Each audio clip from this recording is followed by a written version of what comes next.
Наверняка вы уже все знаете новости, которые были с утра. У нас состоялся очень открытый, теплый разговор с президентом нашей страны, с Владимиром Владимировичем Джапаровым, по ситуации с председателем Кабинета министров. Вы знаете, что сейчас очень много стратегических направлений есть по улучшению экономической ситуации в стране, по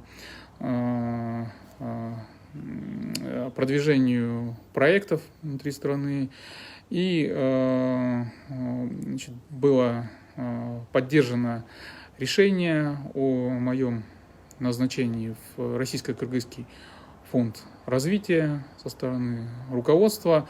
Это очень ответственная задача, очень большая задача, тем более, что в ближайшие дни нам предстоит решать задачи по модернизации деятельности фонда, по возобновлению прямого финансирования фонда и по реализации и финансированию реальных проектов, направленных на улучшение экономической жизни, улучшение жизни наших граждан. Решение было абсолютно согласовано, и я поэтому хотел вам лично сообщить об этом во избежание каких-либо неправильных толкований или инсинуаций в этом вопросе. Я по-прежнему остаюсь с всеми вами, с каждым из вас.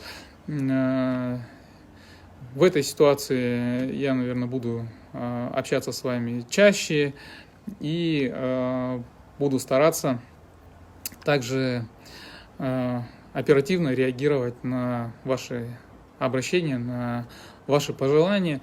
Особо хотел бы сказать огромное спасибо и большую благодарность всем вам за вашу поддержку, за ваши предложения, за вашу критику.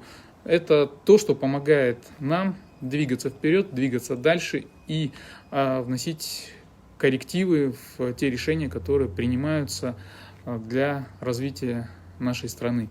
Поэтому каждому из вас еще раз огромное спасибо. Будем на связи, будем в тесном контакте и до скорой встречи.